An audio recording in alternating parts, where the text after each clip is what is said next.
संगमनेर आता पूर्वीसारखं राहिलेलं नाही. संगमनेर आता पूर्णपणे बदललेलं आहे. कारण या प्रवाऱ्याचे जे प्रवाह होते ते प्रवाह आता दुभंगलेले आहेत असं समजा. म्हणजे प्रत्येक नद्याचे की आढळा आहे, मुळा आहे आणि म्हाळुंगे आहे, या सर्व नद्यांचे प्रवाहाचं पाणी दुभंगलेले आहे असं समजण्यास काही हरकत नाही. कारण येथे प्रस्थापित विरुद्ध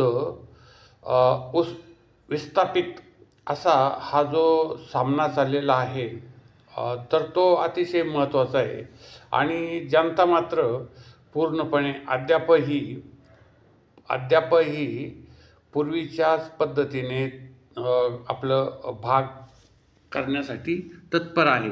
वस्तुस्थिती, कारण येथे सर्वात महत्त्वाचं म्हणजे नुकताच गणेशोत्सव झाला. या गणेशोत्सवामध्ये रंगाल गल्लीतील सोमेश्वर मंडळाने जे गणपती बसवला आणि त्या गणपतीनुसार सर्वात महत्त्वाचं म्हणजे येथे बाळासाहेब थोरातांना एक मानपत्र त्यांच्या हस्ते द्यायचं की आमदार खताळ यांच्या हस्ते द्यायचं. यावरून एक थोडेसे मानापमान आणि नाराजी नाट्य झालं. आणि ते म्हटले परत यामध्ये हे जे आप्पासाहेब आहेत त्याने म्हटले की आमच्या मंडळात पूर्वीपासून तेच करत होते. परंतु लोकशाहीमध्ये संगमनेरमधील आमदार जे खताळ आहेत त्यांचंही म्हणणं योग्य आहे. कारण संगमनेरमधील प्रथम जे आपला नागरिक म्हणून आता सध्या आपल्याला आमदार खताळ यांनाच महत्त्व द्यावे लागेल आणि त्यांच्या हस्ते सर्व कार्यक्रम करावे लागतील. आणि तुम्हाला जर समजा तसं करायचं नव्हतं तर तुम्ही या आमदार खताळ यांना बोलवणं योग्य नव्हतं. कारण आता एक तुम्हाला एक जगजाहीर इतके घटना घडलेल्या आहेत, अगदी घुलेवाडी प्रकरणापासून, की हे दोघं एकमेकाच्या विरोधामध्ये वक्तव्य करतात, एकमेकाच्या विरुद्ध त्यांचं बोलणं चालणं वगैरे सर्व काही आहे. आणि त्यांना एकत्र आणण्याचा हा जो प्रयत्न केलेला गेलेला आहे तो निश्चितच लांछनास्पद अशा पद्धतीचा आहे. कारण हे आपण जर समजा हे प्रस्थापित आहे तर हे प्रस्थापित कोणत्या प्रकारे आपण म्हणजे ओव्हररूल करून यांच्यामध्ये विस्थापित जे आता प्रस्थापित झाले त्यांच्या विरुद्ध जाण्याचा जे प्रयत्न करत असतो. थोडक्यात म्हणजे हे जे आपले थोरात आहेत तर थोरात हे एकटे नाहीत. थोरातांच्या घरामध्ये 3 आमदार समजा. एक महत्त्वाचं म्हणजे सत्यजित तांबे आमदार, त्यानंतर त्यांचे मेव्हणे जे आहेत ते डॉक्टर तांबे आमदार आणि स्वतः बाळासाहेब थोरात हे आमदार. तर पण हे तिन्ही माजी आमदार आहेत. परंतु सत्यजित तांबे आता विधान परिषदेवर आहेत आणि ते नाशिक गटातून गेले, त्यामुळं त्यांना संगमनेरचा आमदार काही म्हणता येणार नाही. म्हणून संगमनेरचे आमदार जे आहेत ते फक्त अमोल खताळ हेच आहेत. हे सत्य वस्तुस्थिती मानायला हवी. आणि ही जी ठिणगी पडलेली आहेत तर ही जेव्हा हे अमोल खताळ निवडून आले तेव्हापासून हे बाळासाहेब थोरात यांचं जे म्हणजे एकंदरीत दृष्टिकोनातून जर बघायचं तर जी सत्ता त्यांची गेली त्यांच्याबद्दल ते थोडेसे नाराज तर झालेले आहेतच, होतातच. परंतु तरीही लोकांनी आपल्यालाच मूल्य द्यावं आणि अजूनही आम्हीच या संगमनेरचे अनभिषिक्त सम्राट आहोत अशाच पद्धतीने त्यांचं चाललेलं आहे. कारण त्यांच्याकडे 3 आमदार आहे घरातले. एक नगराध्यक्ष दुर्गा तांबे, म्हणजे हे सगळी सत्ता त्यांच्या एकट्याच्या घरात होती आणि ते दुसऱ्याला देऊ इच्छित नव्हतो. आणि प्रत्येक वेळेस त्यांच्या बोलण्यामध्ये नेहमीच एक येतं की मी 40 वर्ष आमदार होतो, मी 40 वर्ष आमदार होतो. 40 वर्ष आमदार होतो तर त्याचं कारण असं की तुम्हाला योग्य तो विरोधी असा व्यक्ती आमदार म्हणून लाभला नव्हता, म्हणून तुम्ही आमदार होते. असे प्रत्येक ठिकाणी एक असे 8-8 काय पण 10-10 वेळा आमदार झालेले, 12-12 वेळा आमदार झालेले आहेत. आता सांगोल्याचे जे गणपतराव देशमुख आहेत तर ते मरेपर्यंत आमदारच होते. म्हणजे गणपतराव देशमुख ते 12-13 वेळा आमदार होते. त्यानंतर शरद पवार किती वेळा आमदार आहेत. त्यानंतर आपले जे केशवराव धोंडगे हे किती वेळा आमदार होते. म्हणजे असं काही नाही आहे की 10-10, 15-15 वेळा लोक निवडून देतात. तर अद्यापपर्यंत सर्वात महत्त्वाचं म्हणजे जनता तितकी सुशिक्षित झालेली नाही आहे. अद्यापपर्यंत पैसे, साड्या वाटप, दारू वाटप आणि त्यानंतर धाक दपटशा किंवा काही गुंडगिरीच्या माध्यमातून देखील बरेचसे आमदार कायम परत परत निवडून येतात. हा एक महत्त्वाचा प्रश्न आहे. आणि सत्ताधारी हे पैशाच्या जोरावर निवडून येतात. हा एक महत्त्वाचा मुद्दा यामध्ये लक्षात घेतला पाहिजे. कारण आताच जेव्हा भारताचं खासदार आणि आमदारांची जी यादी बघितली, मंत्र्यांची यादी बघितली, तर त्यांच्यावर जवळजवळ 42% लोकांवर गुन्हे दाखल आहेत. आणि महाराष्ट्रामध्ये देखील प्रत्येक पक्षाच्या, मग तो भाजप असो, काँग्रेस असो किंवा शिवसेना, राष्ट्रवादी असो, या सर्व पक्षाच्या आमदार मंत्र्यांवर गुन्हे दाखल आहेत. तर तेव्हा हे निवडून सहजासहजी येतात अशातला काही भाग नाही. हे थोडेसे पैसे वाटप, गुंडगिरी, साड्या वाटप, दारू वाटप वगैरे करूनच ते अनेक वेळा निवडून येऊ शकतात. हा यामधला महत्त्वाचा मुद्दा आहे. आणि हे लोक आपले तात्कालिक 5 वर्षे परत भेटणार नाही, मिळाले 1000 रुपये तर ते 1000 रुपयेच घ्या आणि जाऊ द्या, परत याचं 5 वर्षात तोंडही पाहायचं नाही आहे. आता येथे संगमनेरमध्ये अनेक महत्त्वाचे प्रश्न आहेत आणि ते म्हणजे रस्त्याची कामं. या पानवडी घाट आहे, तो एक महत्त्वाचा पडलेला, तो तसाच घाट आहे. त्यानंतर एक परत तुमचे जे विविध प्रकारचे एक रस्ता आहे समनापूर ते तळेगाव, तो हे रस्ता तशाचला आहे. म्हणजे असे अनेक रस्त्याचे हे कामं जे सांगितलेले आहेत ते व्यवस्थितपणे नाही आहेत. तांदळफळ, राजापूर रस्ते वगैरे इकडचे अनेक प्रकारचे जे अंतर्गत रस्ते संगमनेर तालुक्यातील ते अद्यापपर्यंत 40 वर्षामध्ये त्या रस्त्याचं काही झालेलं नाही आहे, ते तसेच पडलेले आहेत. त्यानंतर लोकांच्या पिण्याच्या पाण्याचा प्रश्न आहे, तो तसाच पडलेला आहे.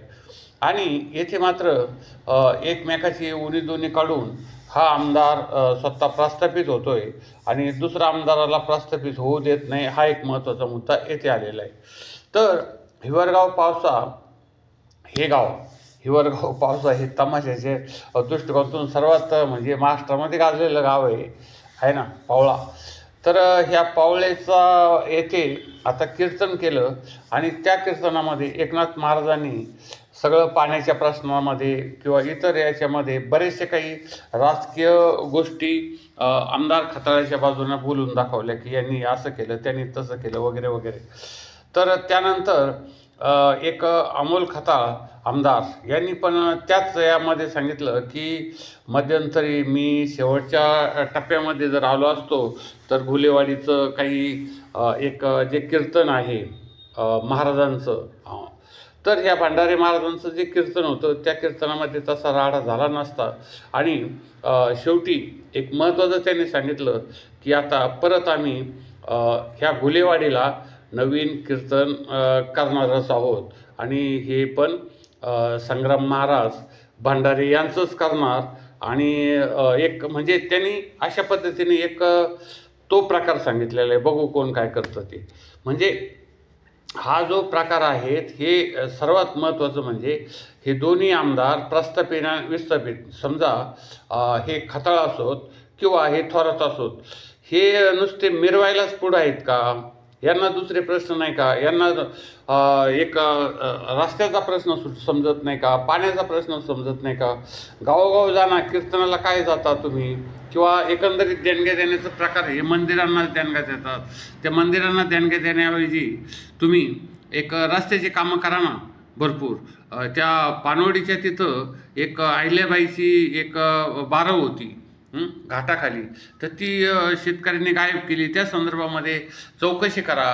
त्याचं एक मंडळ आहे, संपूर्ण महाराष्ट्र सरकारने असं एक मंडळ केलेलं आहे बारवा आणि एकंदरीत त्याच्या दृष्टिकोनातून केल्याची ती समिती आहे. त्या समितीमध्ये तो प्रश्न मांडा.